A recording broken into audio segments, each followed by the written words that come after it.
Hello everybody, welcome to this video.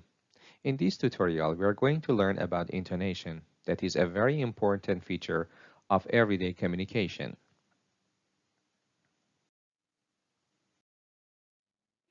First, let's see what intonation is. To put it in a simple term, intonation is the change of pitch in someone's speaking. One of the physical qualities of everyone's speaking is pitch. Sometimes we use a high pitch, sometimes we use a low pitch in our speaking.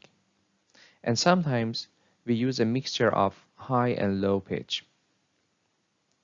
So each of these applications can have a different meaning. Let's provide an example here. You see three answers. They are the same answers for a single question. Could you please help me? So let's put this question and answer next to each other each time. And then apply different pitches. Number one, could you please help me? Yeah.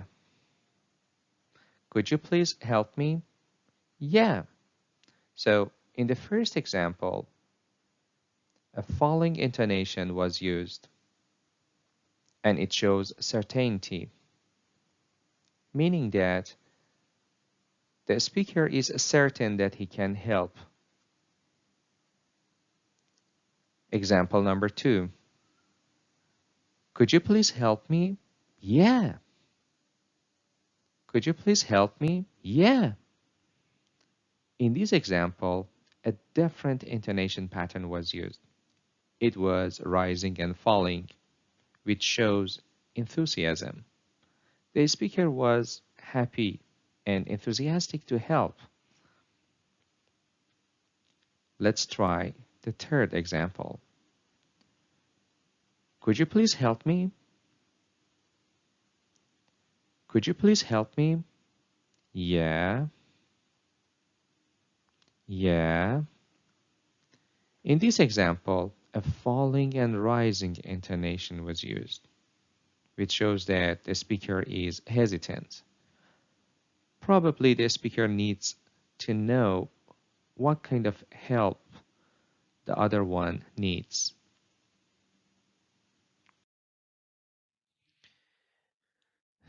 Final intonation patterns. As the name shows, it is a kind of intonation pattern that applies on the last content word in a statement or other sentences. First, the rising-falling intonation pattern. It is sometimes known as a falling intonation. Let's read the example. Susan bought a new sweater.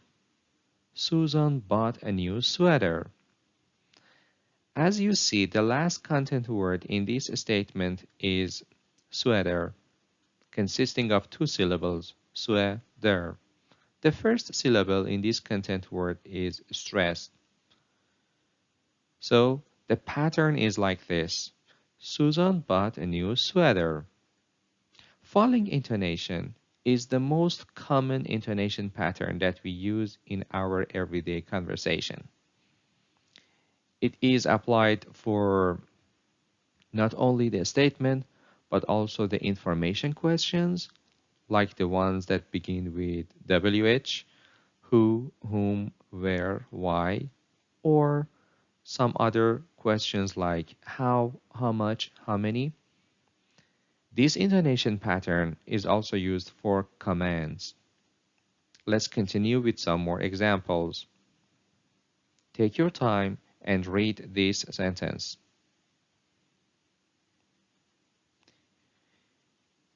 She gave him $5 for it.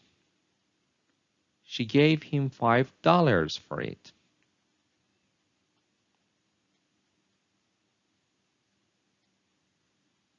What do you want to do with it? What do you want to do with it?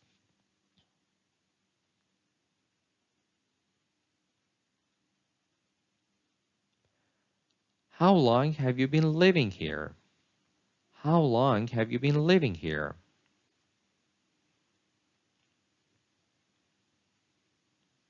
Stop it. Stop it. Another final intonation pattern is rising intonation. It is used when you want to ask for confirmation. Yes, we use it in yes-no questions mostly. Let's try this sentence. Does he want to go home? Does he want to go home? As you see, the last content word takes a rising intonation. Does he want to go home? Let's try some more sentences.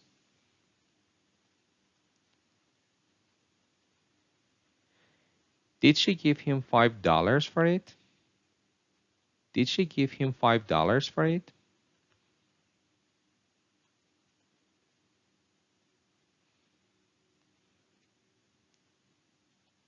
Do you want to give it to him? Do you want to give it to him? And a rising intonation can be used to express doubt. Look at this sentence. He left town. He left town. Now let's try some more sentences. Take your time and read them. You know him? You know him?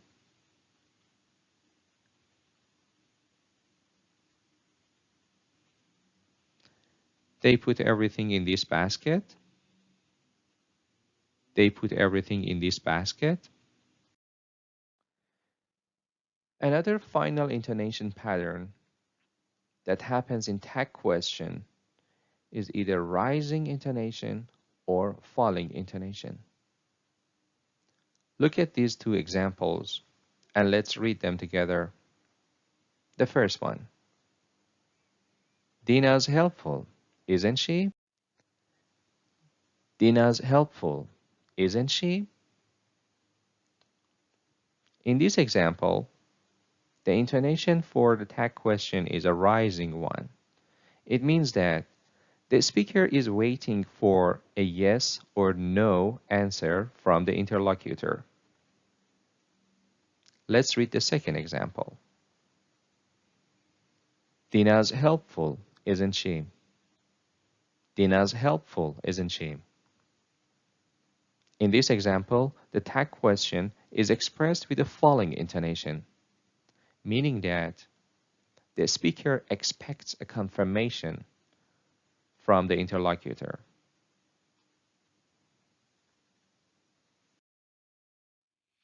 Let's continue with non-final intonation patterns. Complex sentences often have two separate intonation patterns. An example is provided here.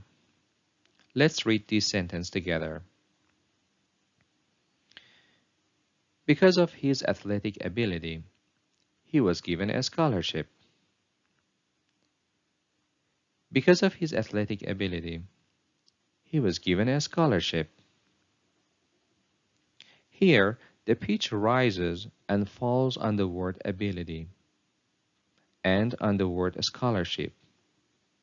On a scholarship, the pitch drifts to the bottom of the pitch range, while on ability, the pitch does not fall nearly as far. The intonation contour on the first half of this sentence is non-final rising-falling contour. The following sentences usually have two intonation, a non-final contour that takes place on the first part and the final contour on the second part. Let's try a few more examples.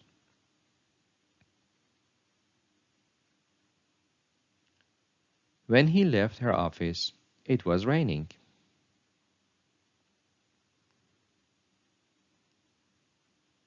After they completed the survey, they went out for a walk.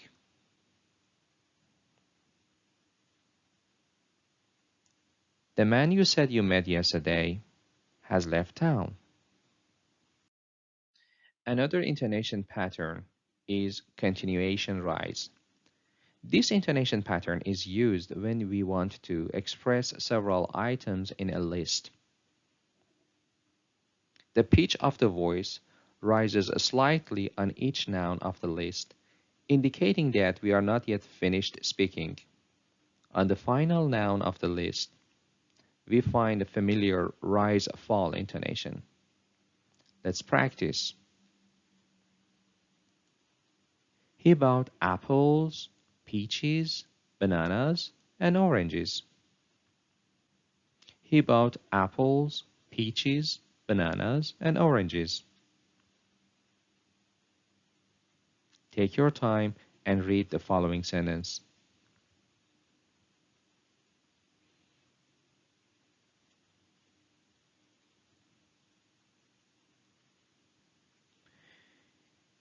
You should study the sources, outline the main points, write the summary, and submit it to the teacher. You should study the sources, outline the main points, write the summary, and submit it to the teacher.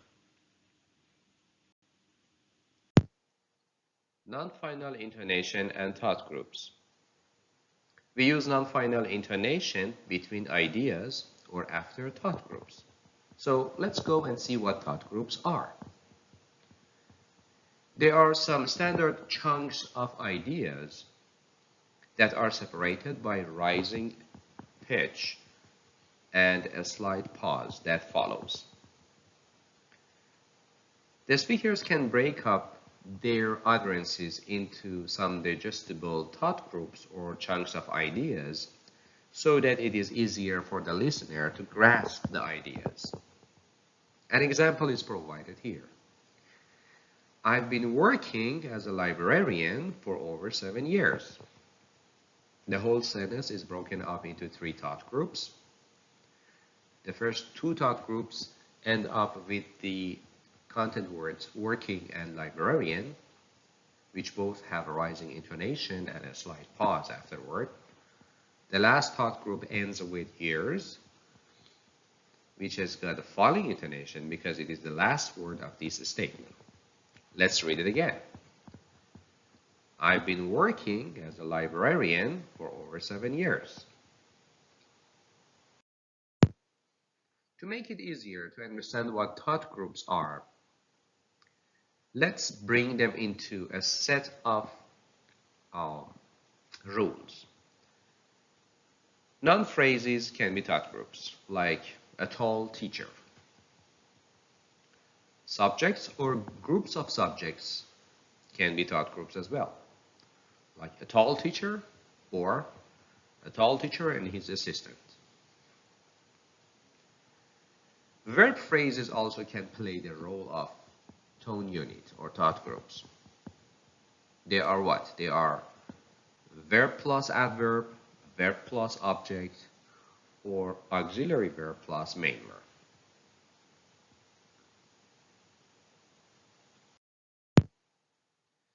To make it more clear, an example is provided on the right side of this slide. Let's read it together. A biologist should be able to live in such locations with such large animals. Let's do it again. A biologist should be able to live in such locations with such large animals. So the colors that are provided on this slide can lead you to what each thought group is. For example, a biologist is noun phrase. Should be able to live is verb phrase. And the other thought groups, they are prepositional phrases.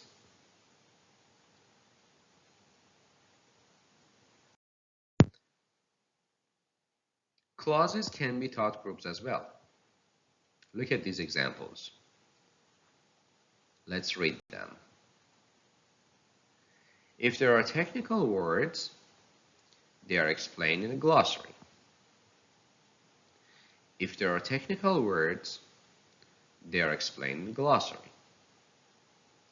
Students who wear uniforms identify themselves with their school. Students who wear uniforms identify themselves with their school. As you notice, in the first example, there is adverbial clause of condition, and in the second one, there is adjective clause, who wear uniforms. And then there is another interesting rule to pay attention to. Don't break up short sentences or short statements. Like what? Like, I ran. Who jumped? Did you dance? It's Jennifer's composition. Thank you so much.